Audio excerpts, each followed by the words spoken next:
going just for that alone. Throws it into Heskey. Oh, penalty given. So Parker against Ironside. And 2-1 Leicester lead. 4-1 on aggregate.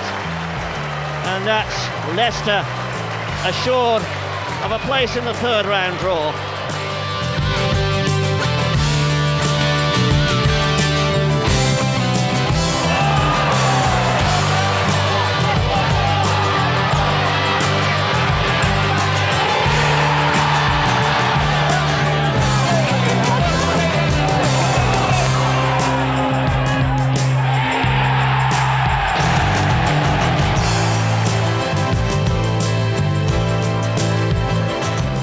Heskey, it's a clever layoff, and it is by Claridge.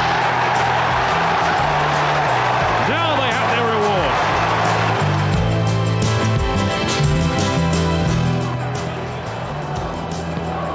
Good ball for Heskey. 2-0.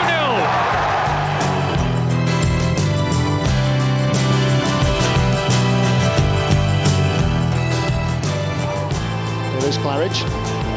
Now Robbins, who's got the goal?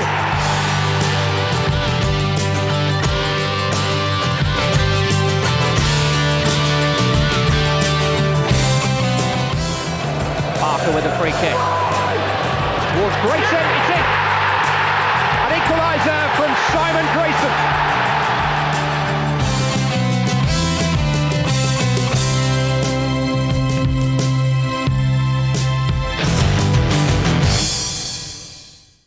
It's that time of year again. Leicester City are on their way to Wembley. But this time it's not promotion at stake. The Foxes are looking forward to their first cup final since 1969. A Wembley showdown with Middlesbrough is the big occasion. A dream come true for Casey Keller.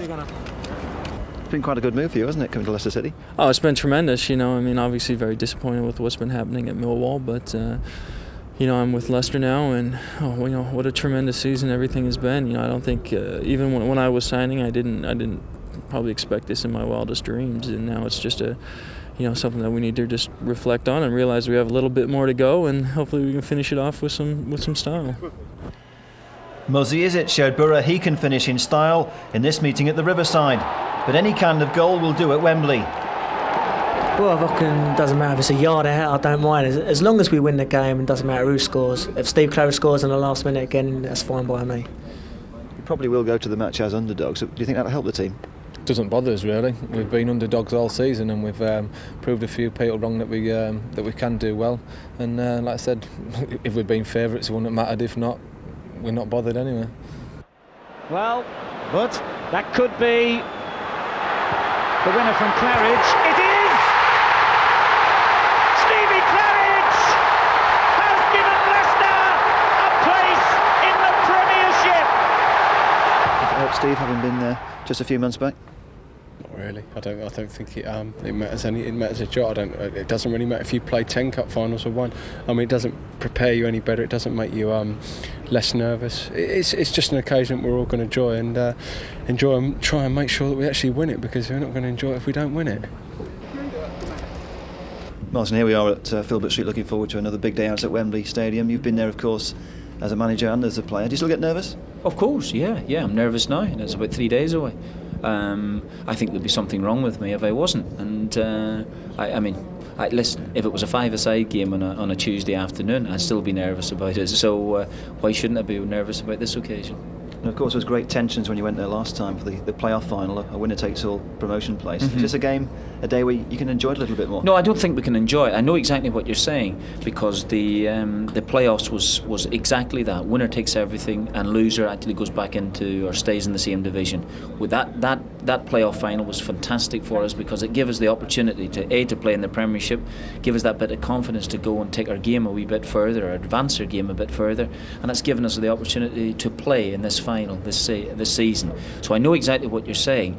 If you lose and get enough, scramble a couple of more points up to stay in the Premiership, it has still been great news. Now that we've got this far, we might as well go and try and win it.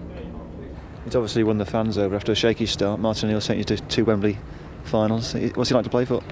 Yeah, he's a good manager. He's. I was on about you, Larry. He's done ever so well. Obviously, he had a bit of a dodgy time at the start with. We didn't win so early, which he'd have liked to have done. But his record speaks is second to none. 2 Wembley finals and in the Premier League, holding a run and a good team to play for. He came good at the right time, didn't he? I mean, when it mattered, I think. I mean, the team pulled it out for him. So, and that's. More down to him than anybody, but I think we proved at the time that we had a lot of bottle at this team, and there's also players who can play as well. I think the big joke around here is that we can't wait for the Barcelona boys to come out of the stadium and see Filbert Street, and give them a little culture shock there. So that's what we're looking forward to do, and it's well in our grasp, and now we just need to finish it off and take advantage of it. I think if we get into Europe, it'd be brilliant for the club, brilliant for the supporters, and brilliant for the players as well, because I don't think a lot of us have played out there. I think it's only Gary Parker that's played in Europe, so I feel it'd be good for team spirit as well. 24 hours later, the Wembley build-up continues at the team hotel. The players joining Martin O'Neill and coach John Robertson in a light-hearted appearance on live television. Okay, ready? First take is a minute long. I'll go 10 seconds. We'll go in 10 seconds. Stand by, guys.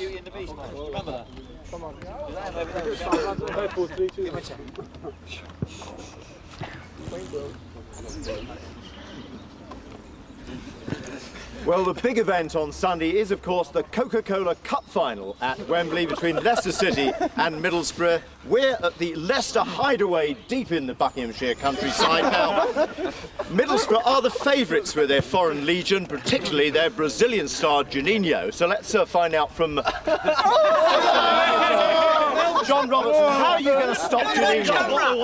How are you going to stop Juninho? Not personally. No, we'll have a go. We'll have 1 or 2 players that'll have a go at him. Don't worry about that. Now, you don't look in too good shape for the match, because Paul on camera, if you have a look at this, what's happened here? This is not a good omen. Well, it's the Paddy, Neil Lennon, he's had a kick in my yoke like he always does in training, so I've had to declare myself unfit. OK, now you've survived that one. Hopefully Keith Daniel has survived a trip to Middlesbrough, where he sampled the samba dancing of Juninho and that subtropical atmosphere up there.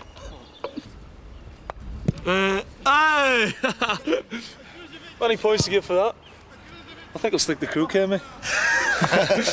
Here we are then at the team hotel, 48 hours or less to go before the big day, the cup final at Wembley Stadium. And Spencer Pryor, what do the players do now between now the kick-off? We'll take it easy tonight. We're sort of we're going to go and see a show tonight, and then tomorrow morning we'll do a bit of training, and then we'll start concentrating on the game after that. You've had all the attention from the media, of course, so far. And is it a case now of focusing on the game? Maybe not so much today. I mean, we had a big press day yesterday, so we got most of that out of the way. I think they wanted to do it all in one hit so that we can then start concentrating on the game today and tomorrow. The manager won't name the side until Sunday morning, so there'll be not too much point worrying about what's going to be happening. You know, we all know that if you're going to be playing, that you've got to play to the best of your ability, and there's no point worrying about whether you're playing or not. So. They're all talking about Juninho, but the Leicester fans are all talking about Neil Lennon. Well, I mean, I've had a pretty reasonable season, for the first one in the Premiership, and it's all come to a point now where we've reached the final. It's going to be another big day for us, and I'm looking forward to playing there again. Last season in the playoffs was a great occasion for us, and we really performed on the day. So we're looking for something similar to that this year. Players, of course, always look forward to cup finals, and there's a lot of big-name players on the opposition team. But is this your chance to make your mark, do you think, for the general public? Absolutely. I mean, the game's going out worldwide as well, so I mean, it's good exposure for the club, and it's a chance for the players to show how good they are. It'd be nice to win a domestic competition as well and have a medal on the mantelpiece, so to speak. But we know it's going to be difficult because, as you said, we've got world-class players, but we think we've got some class players in the team as well, and as a team, we fight and we'll play for each other, and the commitment's always there. So, for me, it's pretty even going into the final. There's a great prize at stake, of course, because if you do win, you're into Europe. I also say, Europe, it's also an extra carrot, so to speak, but I think it's just the glory of winning the cup, and bringing some back to Leicester, that's the real prize for us, and for the city and the people as well. They've been starved of success for 30 years, so it'd be nice to bring some home for them as well.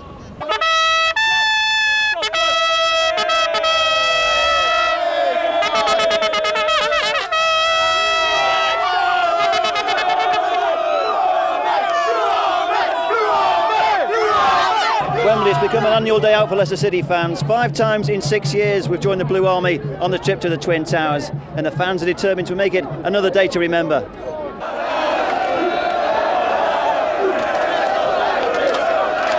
Here we go, great day out for Leicester City fans. Once again, what do you think? Absolutely brilliant. It says it all, doesn't it?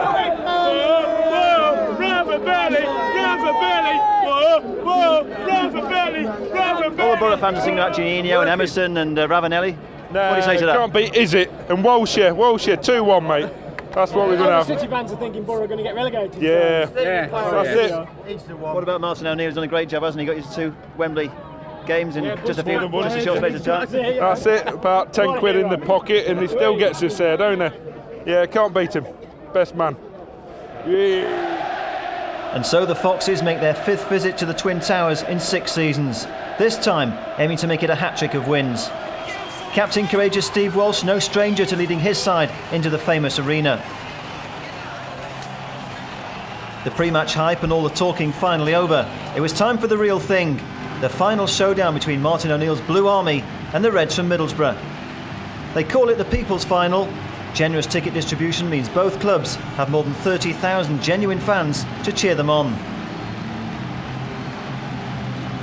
With a European place at stake, the Coca-Cola Cup is a major competition.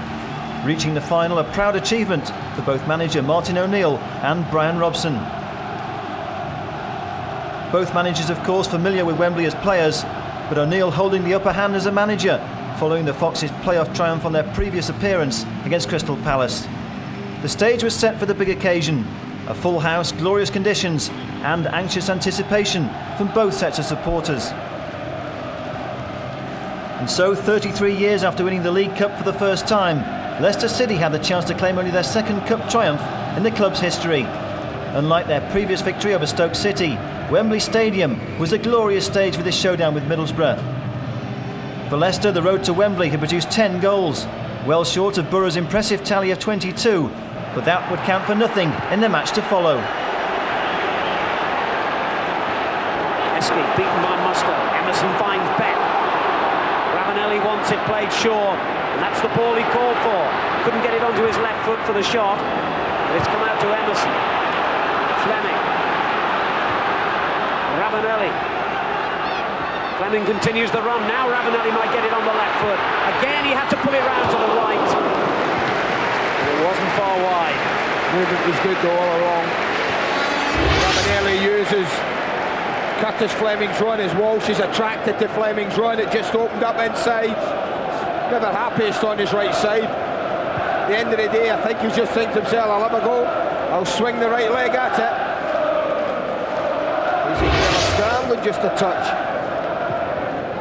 Now Heskey makes another of those runs, and Parker has picked him out. He has Claridge in support. Izzard arriving down the right flank. There was an ooh and an ah from the Leicester fans, but it was an effort that was never likely to trouble Schwartz at this. That's right, they're over to the scores. The run's a good one in behind Festa. Pearson does his job. He didn't look to play offside. He tracked him all the way back, stood big, didn't commit himself to the tackle. It's ambitious to shoot from there. Ravanelli imploring Pearson to give him the ball. Juninho tries to play it straight back to Ravanelli. Pryor closed him down well, but that's a lovely little ball back in. Good tackle though. The danger not gone yet. Now it has. Corner. Great play from Cox at the end as well. But what a ball from Juninho. This was a great example of not needing to take any more than one touch when you're a good player. It was a fabulous ball, and so was that. And that's why he was in the side come up to make tackles like that. I think this could be Middlesbrough's first corner. Ravanelli got up well, so did Walsh. Another corner. They'll double their total in 5 seconds. I thought Ravanelli was favourite there, I have to say. Just for a second, it looked like Walsh was going to be too late. Ravanelli near the penalty spot. Festa just ahead of him. Pearson's in there as well. Walsh first to meet it again. But still danger for Leicester here.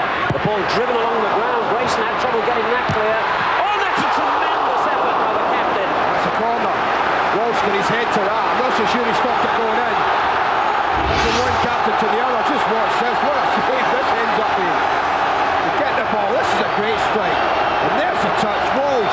must have been going in now. Look where he is. Right in the middle of the goal. 5 yards out. It's a foul line back. And it's going to be the second caution of the game.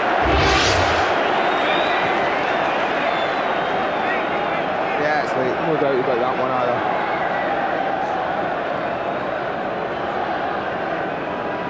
Yellow card for each side now. Beck and Cormac.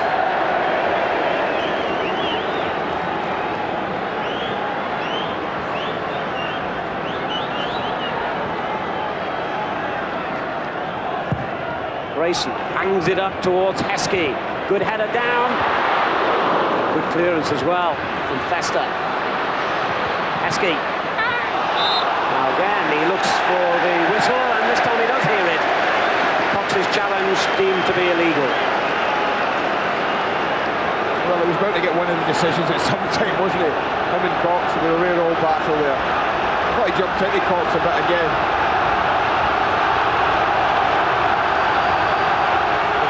Responded to the more positive approach from both teams in their second half.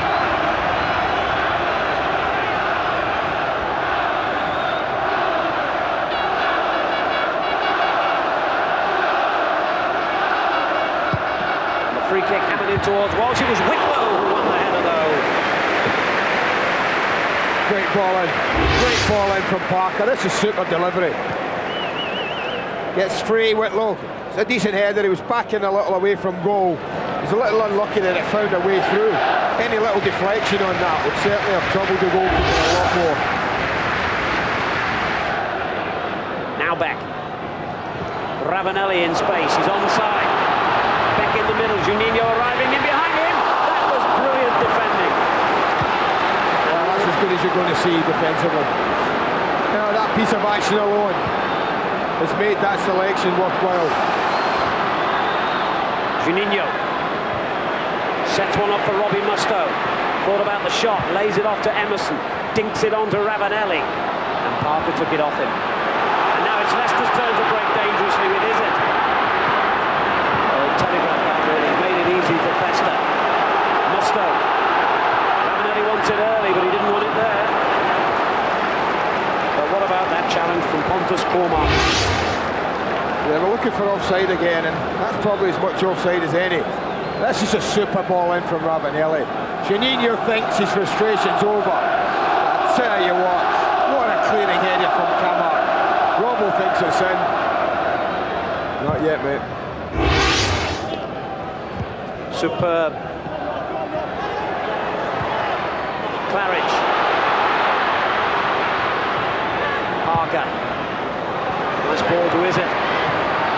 This is Grayson. They've got three in the box here. Parker lifts his up, and the header by Claridge. Perhaps if he'd let it run on there, Heskey might have done a better job, but he wasn't to know that. Well, he can only let it run out if he gets a call. It's as simple as that. I wondered if Gary Parker fancied a shot here. Certainly within his range, but he dinks in a nice little ball. You've got to call him. Got to call if you fancy it, Emil. I think it's as simple as that.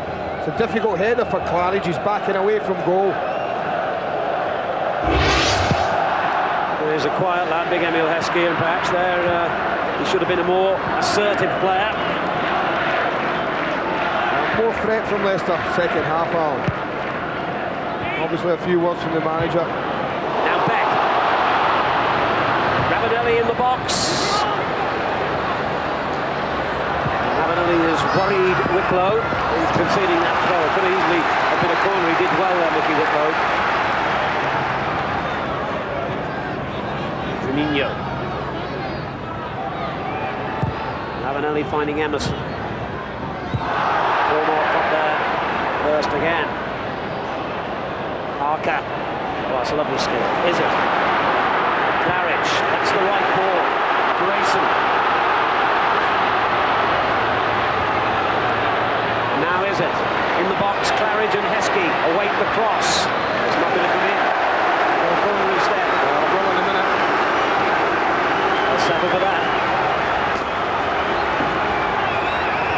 And maybe you feel set pieces Leicester's best chance of scoring today. I'm not sure second half. I might have agreed first half, Alan, but certainly they've contributed more in free play second half. But this is a threat, they are. when Walsh goes up, when Pryor goes up, when Heskey's there. Walsh climbing well. Claridge. Heskey. Oh! It hit the angle. That's what I mean. Walsh involved and Heskey involved. They actually get carried away. They've got a little bit of ball watching as Heskey makes his run. And they all get attracted to the ball. Look at that. Everyone attracted to the ball. Heskey's left free. So it's not a bad effort from the young lad. He's looking to play it back across the goalkeeper. He does that part right. Doesn't come down quick enough for him. Now he knows how Robbo feels.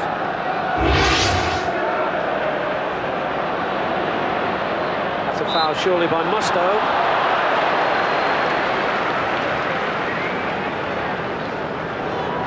We're into the last quarter of an hour of the 37th Coca-Cola Cup final. Pryor is ready to come back on. As play continues, Ravanelli's header! Oh, it's hit the post! Well, even before Pryor got back on the field, his side could have been a goal behind. Well, the break just seemed to break Leicester concentration. They're a little sloppy all round, and that's what we talked about. It's a great run across the front of the defender from Ravanelli. He did it 99% right. Nice little glancing header. He thinks it's just going to hit the post and go in. Not this time, it's not. And the competition's top scorer, 8 in 6 ties before today. Heskey still struggling for Leicester over on their left at the moment. Pearson tries to angle one through, and it's a good ball. Pryor gets in there, killer! Unorthodox, but it was effective. Juninho tries to deceive him again with the lob, but he's back in position, and the shot was well wide anyway. Well, I'm not so sure the keeper knew an awful lot about that. This is a great ball and a great run. And the bounce deceives Pryor, and he doesn't quite get enough on the header. He's almost turning his back on it, Keller. He got some part of his body on it, and that's all that matters to him and any Leicester supporter in this ground. Hignett. This is Cox. Juninho.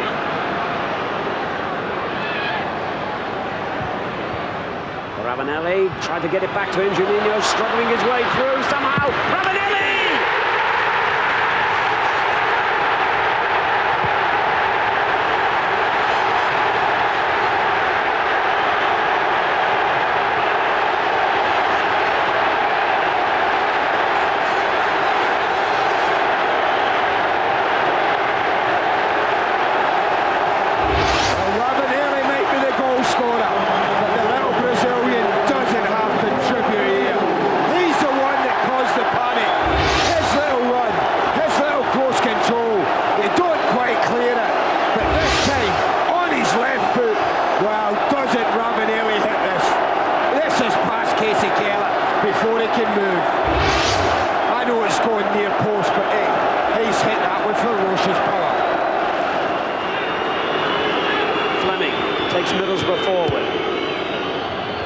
Juninho. What a marvellous darting run into the penalty area it was to create the Ravanelli goal. The flag has gone up here. The flag has gone up.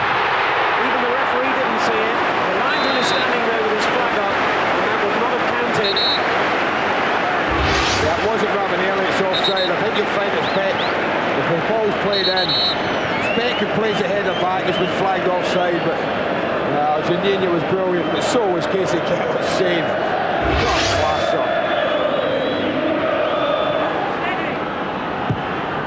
On it goes to Taylor. Yeah, a lot of tired legs, you're right. Leicester have put everything into it.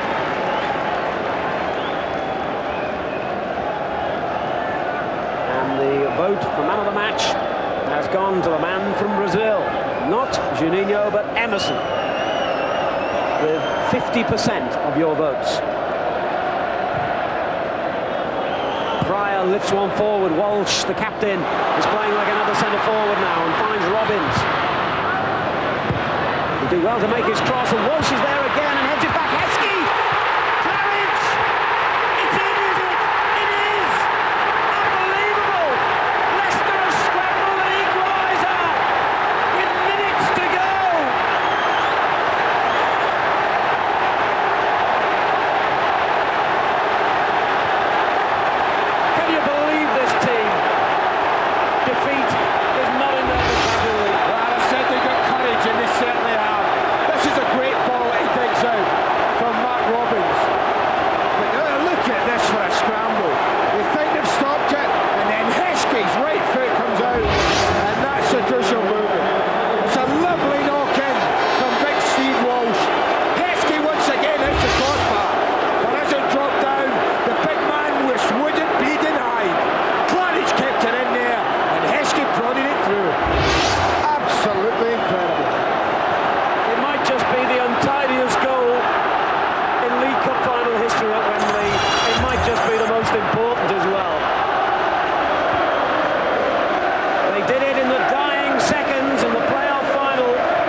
this one?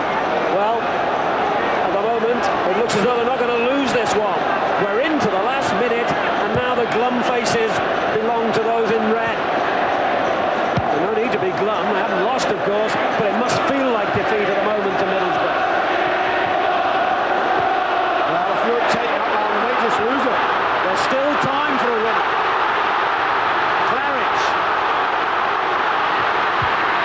The shot headed away by Pearson. They want to prevent a corner here, and they've done so, thanks to Higbert.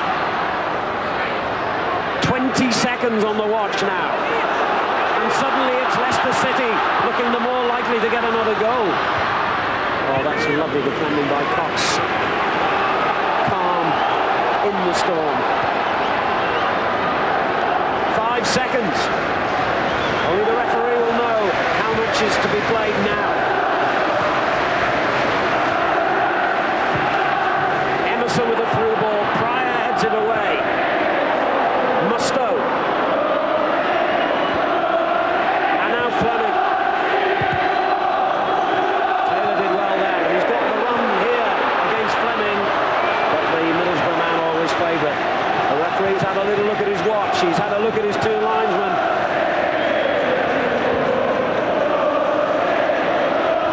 Grayson gets it clear. It's gone to Ravanelli though. Is there still to be drama here? Heskey hooks it clear. And there's the final whistle. And against all the odds, Martin O'Neill and Leicester City live to fight another day. And Middlesbrough are denied the first trophy in their history. And Ravanelli is denied the goal to win the final.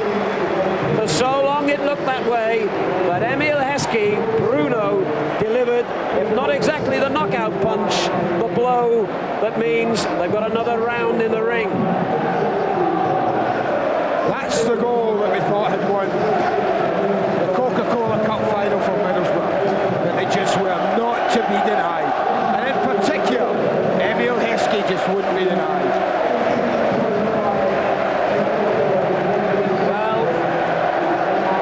Psychology plays such a key part in football, doesn't it? And psychologically now, Andy, Leicester will feel that they're on top. Well, there's only one set of fans shouting and cheering at the moment, Alan, and that's the ones in blue. There's only one set of players absolutely delighted out there at the moment, and that's the players wearing blue and white. I think at the moment, yeah, psychologically they're up and Middlesbrough down. I think come replay time, no.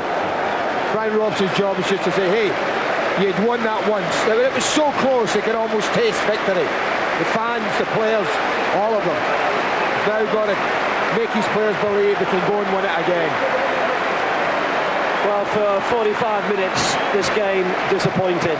For the next 45, we had excitement and entertainment. For the final half an hour, we had absolute drama, didn't we? The Ravanelli goal, a touch of class in a game that spluttered into life only occasionally for much of its duration. And then that scrambled, untidy, but priceless equaliser by Emile Heskey. Steve, unbelievable finish, but you must have thought you'd lost it at one stage there. Obviously, we're very close to the line, but at the end of the day, I think the effort and commitment of the players came through. I thought we deserved the draw in the end. We hung in there right to the very end, and you know, Leicester City, we're still in there right to the end, don't we? You just never give in, do you? No, it gives another chance, and hopefully we can be a little bit better than we were today. But still, we played quite well, but we can do a lot better. And you personally never gave in. Your header gave Emile the chance, didn't it? Yeah, you know, we like I said, we hung in there. I was pleased to, you know, it's just the last 5 minutes. I thought I'd go up front. The manager told me to go up front, and obviously it was nice to see the ball go over the iron at the end. Emile, it was close in, but it was vital, wasn't it? Yeah, it was vital because we've come a long way. We've beat a couple of good teams on the way, and we were hoping to get a goal out of the death, but it didn't happen. But it was. Can you play better than that in the replay? We're hoping to.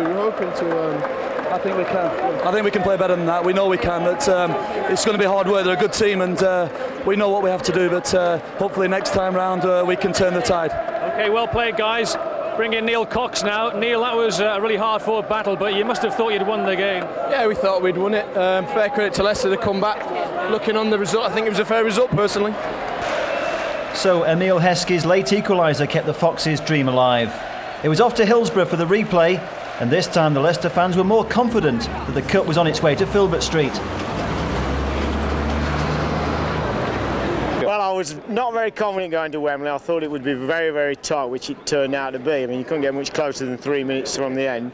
This time I feel a little bit more confident we should do it. I think the 120 minutes they had might take a bit out of them. Blue Army! Blue Army! I think the advantage was us now. I think we'll do it. I think they're going to win. Do you? Who do you think will score? Claridge. Claridge. Danger man. Yeah. So you've travelled a long way for this one. Where have you come from? South Australia, buddy. Whereabouts? Adelaide. When did you set off? 2 weeks ago. So did you catch the game at Wembley? Yeah, went to that one, mate, yeah. And what do you think Good of the fun. occasion? I think it's good, mate. I think we're going to kick ass tonight. Go the Blue Army! Yeah! Confidence. No change in the strip, some changes in the approach. What about the outcome?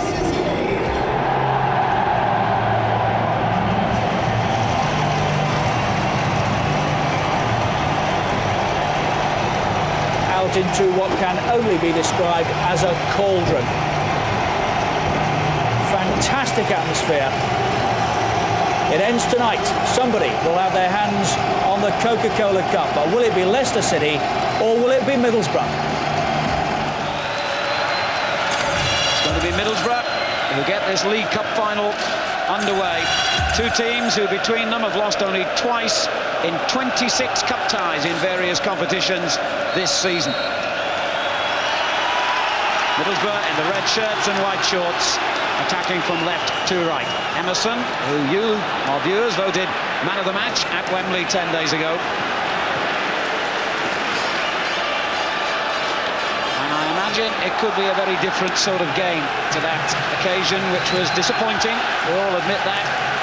Leicester certainly feel that their players are likely to be less nervous tonight and more adventurous as well. And Emil Heskey will play a more forward role alongside Claridge than the withdrawn midfield role he had at Wembley. Cox did well. It's going to be an interesting area of the field, wide at both sets of full-backs. They both feel with both midfields narrow that in positions like the Kinder's just picked it up. I think both sets of full-backs, if they want it, can get it there. Ravanelli drifting out to the left. Juninho. Ravanelli. It's good build-up play. And that's a great effort by Hignett.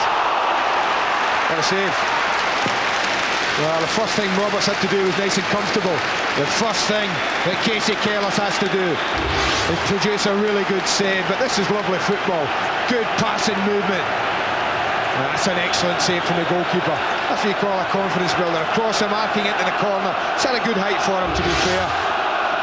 But he dealt with it well. Hignett himself will take the corner.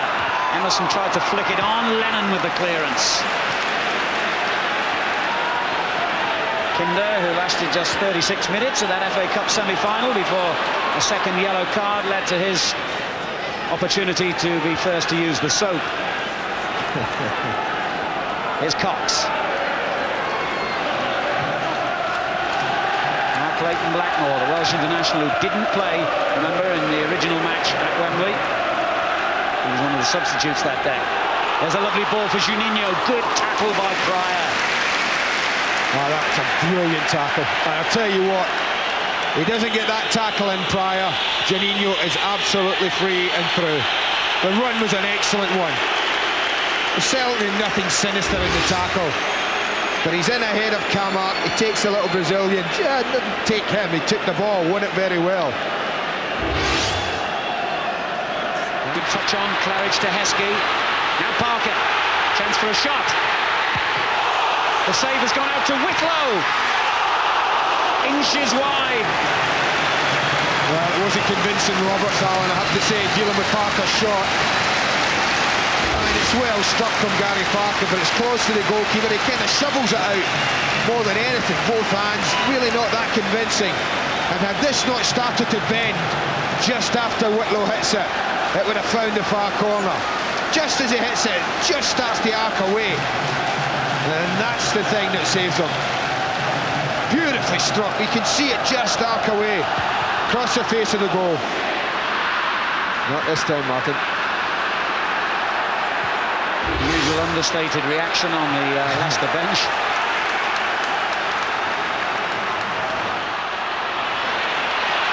Well, all in wrestling is not normally allowed, but Martin Bodnam saw nothing wrong with that challenge from Emerson on Cormac, who plays a wonderful ball forward, and Heskey takes it in his stride, and oddly enough, if he hadn't controlled it like that, he might have had a better chance of scoring.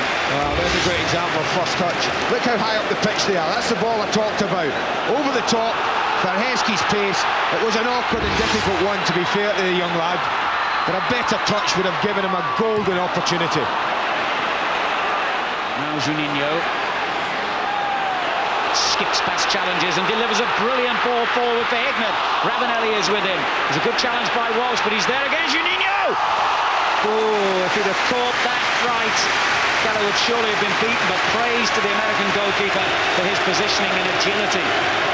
Well, there's a great example of why he's man-marked, and that's what Mark O'Neill fears. From so deep, the ball to Hignett was an absolute teach, but he wasn't happy with that. Who was the first to catch up the play? The little man himself. Parker releases Heskey. Festa sticking close to him again, but he's got Lennon in support. That little deflection could have deceived Roberts, but didn't.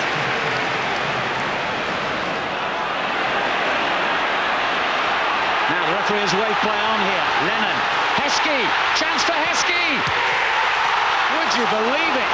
It hit the inside of the post, and this time it didn't go in. I'll tell you what, 9 times out of 10 you do that. It hits the upright and goes in. They break on them really quickly. Heskey holds his position brilliantly. He does everything, in my opinion, absolutely right. Steadies himself across the goalkeeper, beats the goalkeeper, thinks he's open there as a count. And Roberts flapped at that one. Goal kick though. Well, they're out of jail, Middlesbrough, from that. Said he's a threat, said he would play more positively, said in at the back of them he would be a threat, and that's what it's just done. It's fed in behind. There's no one going to catch him. That's a great strike. You give him that back another 20 times and it'll hit that post and go in. Juninho. That's good work by Hignett, closing down Spencer Pryor. As we tick towards the final quarter of an hour of normal time, there's still a way to go, and not much of a hinder one in this half. But Heskey has found Claridge here. And Festa concedes the corner.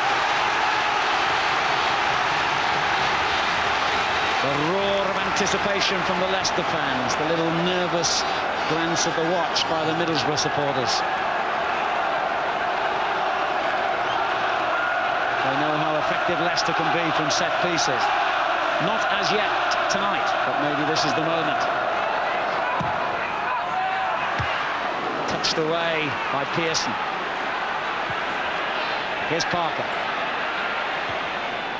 Clever little ball for Lennon. Now Whitlow trying to get it onto his left foot and does so. Pryor is forward. Well, not a bad effort. Difficult header. Long way out. And it's bending in that way. No great pace in the ball. Only 12 yards. Looking to glance at the far corner. He gets enough power on the header. Not quite the direction he was looking for. He's never actually scored for Leicester. Middlesbrough are about to make a change here, and the central defender Steve Vickers is the player coming on, and obviously from that earlier incident it's Festa who is having to be replaced. Pearson. Pryor will head it straight back to Grayson. Parker.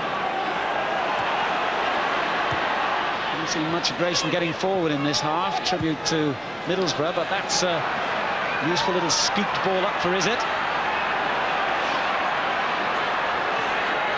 He's done well here, very well, and hauled down. Pearson a little bit fortunate to escape a yellow card, perhaps then. Yeah, I think you're right there. As it does ever so well, then he just gets hooked away. Certainly couldn't have been any arguments if the referee had produced a card. What he has done is he's given more anxious moments for himself and his defenders. Parker lifts it up, and the header produced a fine save on the line by Roberts. He reacted well then, he really did. Well, I think it was big Steve Walsh who came up from the back and got his head on this. This is a good delivery, it's in the danger area. Walsh gets up, I think the goalkeeper's pretty pleased that that bounces right in front of him. I think had that been to the side anywhere, it would have been a real difficult save. As it was, the fact that it bounced made it difficult enough. Well, the fans have played a marvellous part in this pageant here tonight in Hillsborough. But it looks as though they're all going to get to bed late tonight.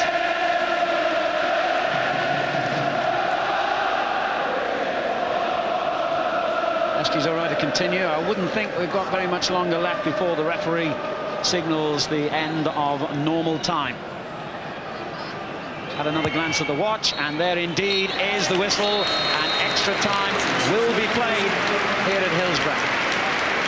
Been there, done that, got the T-shirt, knows the speech, has got it ready. So has he.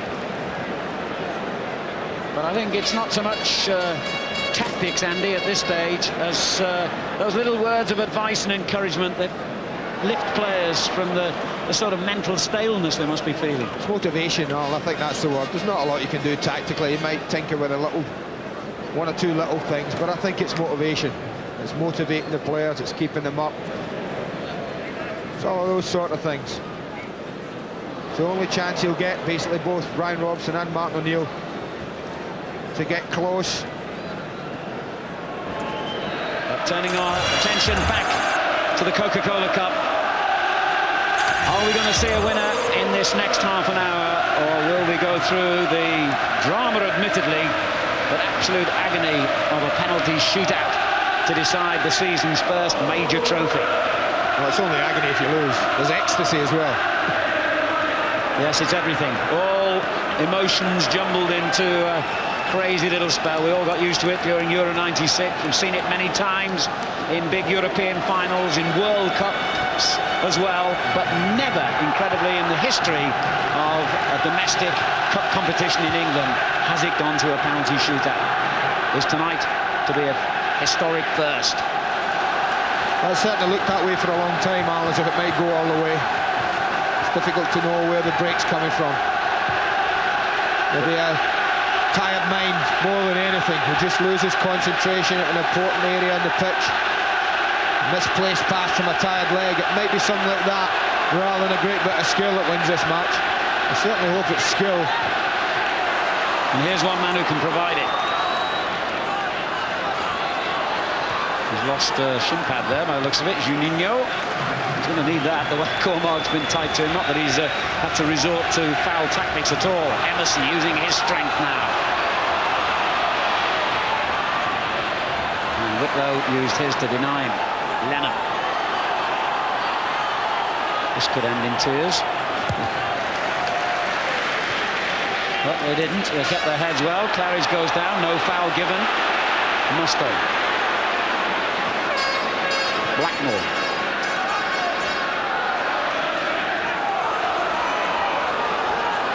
Cox wants some support and gets it again from Clayton Blackmore. Just showed the ball there.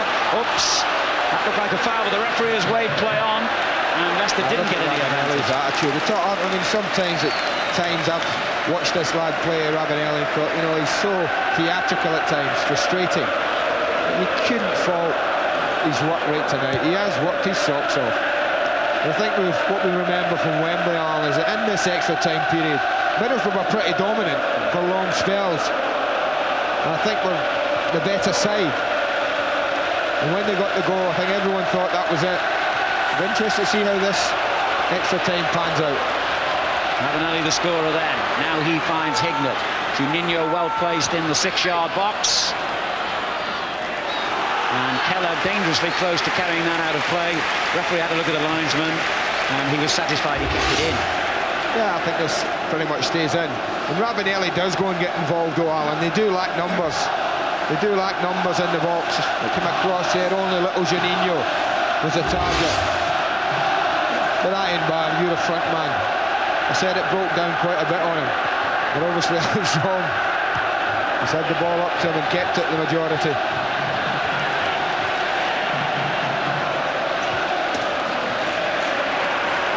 Well, the importance of this next 27 minutes to Middlesbrough's season can't be overstated. And of course to Leicester's. Middlesbrough might say that if they can get a trophy here tonight, it'll be enough to keep their expensive foreign legion happy and satisfied to stay. But Leicester don't care about that. They want that trophy. They want that place in Europe every bit as much.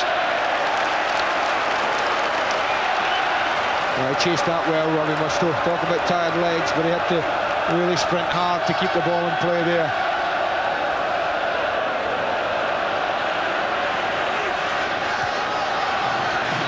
Gets it again.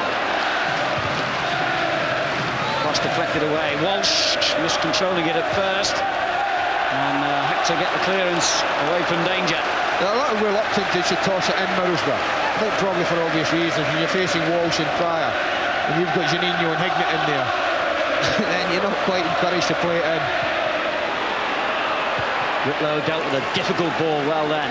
It was roundabout now, I think, that in the original match at Wembley, Middlesbrough went ahead. Well, they started the better side, opening 5 minutes of extra time. The pressure has been on the Leicester back four.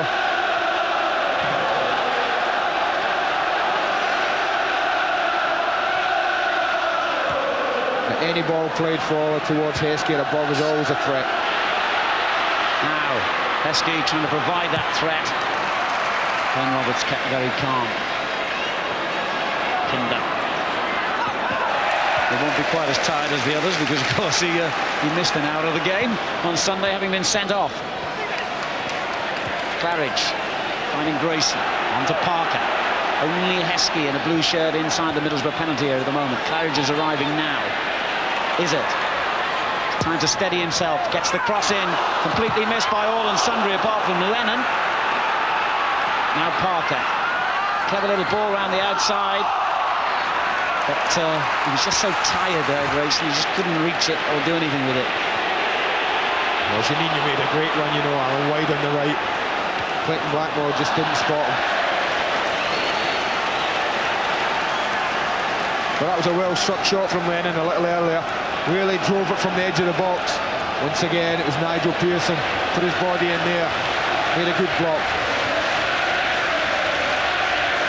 Juninho off on a run. Hallmark off with him, as usual. And Pryor, good old-fashioned punt clearance. Here's Emerson. Kinder on his right foot, finding Ravanelli. That's a useful ball. Blackmore thought about a shot and thought again, but a bit ambitious from that range. Here's Heskey. Lennon. It's good play by Neil Lennon, the little Northern Ireland international, finding Grayson. Muzzy is it?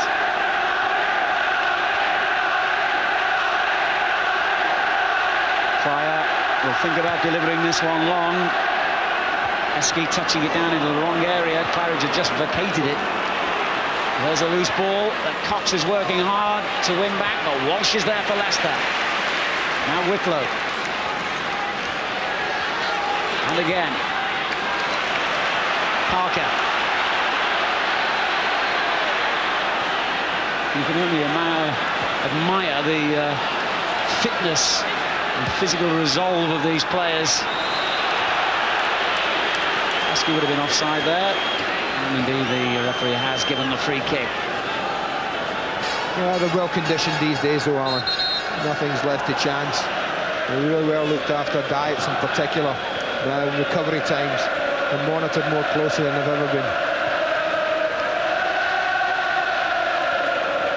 And because of all the matches they face, and crucial ones as well, Middlesbrough, should they win tonight, won't get any celebrating done. In fact, by the time this game finishes, there probably won't be time anyway, but no champagne, no drink is the order from Brian Robson on the coach, back, and get on with preparing to play Sunderland at the weekend.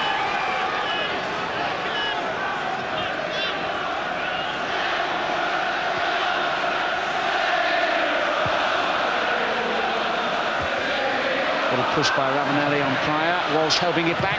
Keller got plenty of air on the clearance.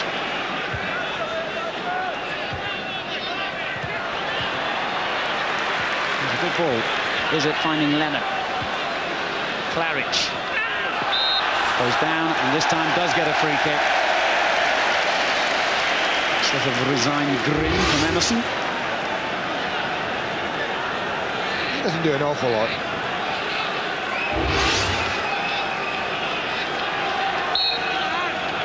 Well, he's worked so hard again, Claridge. He's a player who looks tired in the kick-ins, but he's just got that air about him. But here he is, and he's done it! Claridge has scored for Leicester!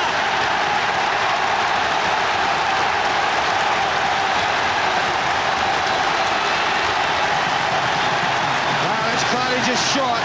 But once again, the importance of Steve Walsh.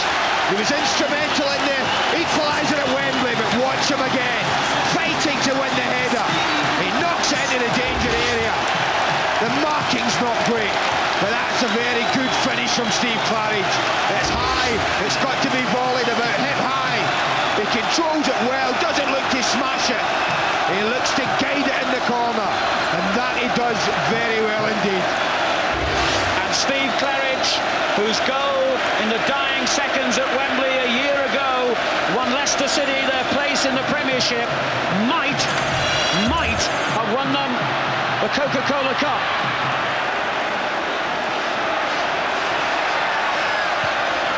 They've got 20 minutes to hold on to a lead.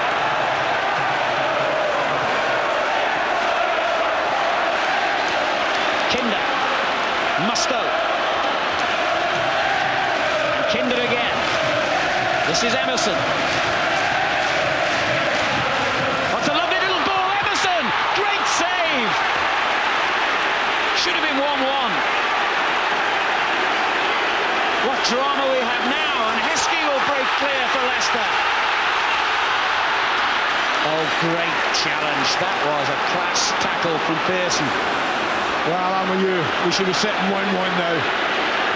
That was a fabulous little flick from Craig Hignett, I think it was. This is to admire. A little ball in, great little. Now pick your spot, son. He hits the goalkeeper with it. Straight at him. Keller stood there. Emerson hit him. Ravanelli, offside. One count offside, the flag raised instantly. The ball was played to Hignett. Well, I've said before, Andy, he's the most unlikely hero, isn't he? Just looking at him, Stevie Claridge. Yeah, but look at that. That was a great battle. Vickers and Walsh. They muscled each other. Walsh won that battle. That was crucial. That's what created the opening. And I tell you, Claridge's goal, the heat of a cup final, with tired legs, was an excellent one. One shot, one on target, one goal. And what delight that has caused on the Leicester territory here at Hillsborough. And here goes Claridge again. Heskey, meantime, is lying prone, injured. Claridge did well there. And now there'll be some treatment for Emil Heskey. But Stevie Claridge has had the most remarkable career. He's untidy, isn't he? He's accident-prone. He's always late. He's admitted to losing a fortune in gambling. He's had his health problems. He's been a gardener, an odd job man in his days. Run a fruit and vegetable stall. He is one of the most unusual footballers you'll ever come across, and he has reduced one of England's greats and one of England's most expensively assembled teams to a jittery state of dismay at the moment. Juninho trying to lose Cormac again. Heskey playing like a right back here now. It's a decent looking cross, but it was well met by Cormac, who's got to get there again. And Ravanelli trying to find some room. Ravanelli's shot. Again, it's a half a chance. Not a great chance, to be fair to Ravanelli. Well, it just moors the one, he gets there first, helps it on. Get a little bit caught. First touch is a decent one to set up the chance, but to be fair to him, he's always under pressure. Never really had enough control and enough time. Didn't have much of the target to hit at all. But Leicester are dogged, aren't they? When they've got a lead. He's not giving it up, that lad. Well, they're tough to break down. They're going 5 at the back now. Jamie Lawrence is in as a centre-back. The contrast in scenes around this stadium is quite incredible. Those in red sitting expectantly, hopefully, but not optimistically. Around the rest of the stadium, those in blue on their feet, the flags waving, the scarves held aloft, because now we are into stoppage time at the end of extra time, and Leicester City might be just seconds away from winning a major trophy for only the second time in their history. Is Claridge's goal going to give them glory? Can Middlesbrough find something yet? Walsh, the captain, with a great clearance just when they needed it. Heskey helping it on to Robbins. He couldn't keep it in play. Martin Bodnam, the referees, just have a look at the watch. Anticipation all around this stadium. Middlesbrough have to get the ball into the box. Kinder does just that, but Walsh comes to meet it. Now Clayton Blackmore, and Heskey blocks the clearance. It's a throw. The clock ticks on. A minute of extra time already added by the referee. That can't surely be much longer. It's Kinder again. In goes Emerson. And the ball has gone out for a goal kick, and the cheer that greeted that told you just how important it was for Leicester.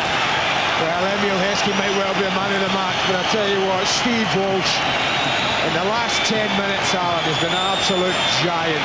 An absolute giant. He's headed everything. It's been like a magnet to him. He knew that he would be under pressure. They pumped it in. Big Walsh has just come and headed everything out.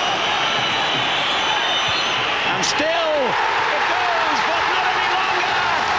Claridge, the hero, and Leicester City have won the Coca-Cola Cup and go into Europe next season. And the man who never even made it into top-flight football till the age of 30 will be playing amongst the top names in Europe next season. And Martin O'Neill, the miracle worker, in his first ever season as a manager Premiership level, has given his team a major trophy.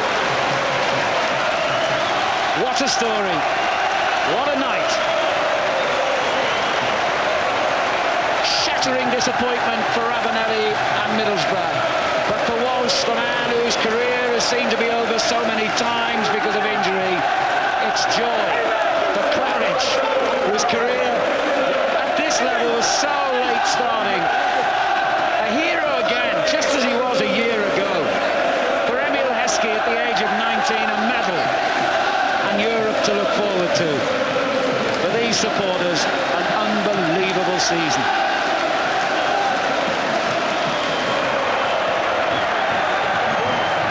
Great scenes. Unfashionable club. Players who maybe started the season thinking it's going to be a season of struggle and toil. We're going to have to work hard. Looks like they're safe in the Premiership. But I tell you what, they'll enjoy this night tonight.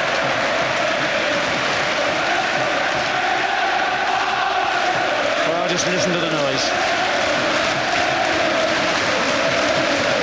I'm just looking at Mike Whitlow hobbling on and enjoying his teammates, trying his best to get in.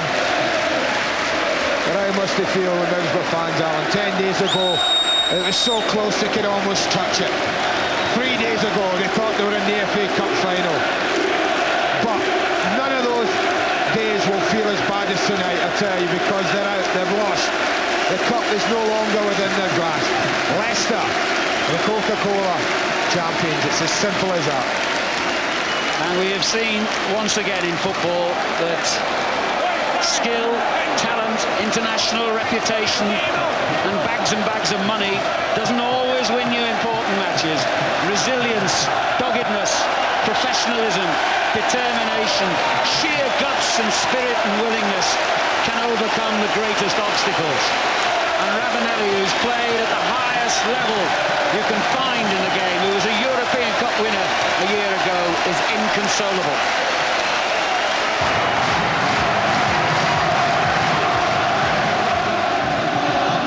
The new chairman of the Football Association, Mr. Keith Wiseman, will present the trophy eventually. And Steve Walsh, who thought earlier this year his own career had come to an end after yet another knee operation, yet another serious injury, is about to lift a trophy for only the second time in the history of his beloved Leicester City.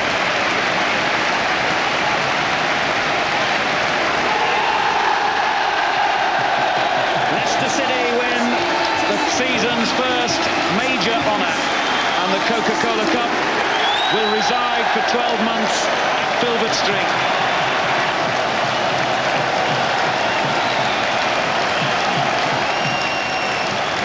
Martin, you've always been good with the English language. Can you put this into words for us? No, George, I can't. It's absolutely unbelievable moment for it. A great moment for the football club, which is for, you know, the crowd have been absolutely sensational. It's easy for me to say that now, but they kept us going. And the players, I cannot pay them any higher tribute, but they were almost dropped. That famous banner, next up Nou Camp, it's a reality almost now. It is absolutely fantastic. It really is. It won't sink in. It won't sink in for a week. It won't sink in for a month. And if we stay in the Premiership, it'll probably just about sink in the summertime. If I take you back to the start of the season, you were favourites to go down. Never mind win a trophy, weren't you? I remember, George. I remember you interviewing me. Was it? You know, you always remember those interviews. I do, yes. You know, because you're quite good at them. You know, I'm just hopeless at answering them. But I mean, obviously, I feel very sorry for Brian Robson, Viv Anderson there. You know, a really, really decent side, good side, and in some of the football that they played as well tonight was fantastic. I have to say, pay tribute to us. I thought we were great. I really thought we were great. I thought we showed the passion, desire, all those things that you attribute to us. But at the end of the day, I thought we played it. And believe it or not, I'm going to say this, I thought we deserved to win it. Did the tank run dry in the end for your team? I think you look at us and the little bit of brightness that we sometimes have, or we've been having. I think 3 games where we've been into extra time, and that took its toll a little bit. But that's understandable. But I can't ask for anything more from the players. How down are your players now, Brian? No, we've already spoke about it. We've still got a lot to play for this season, and we know how big Saturday, Tuesday, and Thursday the games are to us. So the lads are reacting already. Did you feel you had chances in the game, good chances? Well, I mean, just after Leicester scored, we couldn't have had a better chance than what Emerson had. You know, and then I think it was Alan Moore who fed off a ball from Fabrizio Ravanelli, and if the ball's hit either side of the goalkeeper, it's a goal, but unfortunately it went straight at him. Well, that's what I say. Sometimes you need fortune to win a cup, and we didn't have any tonight.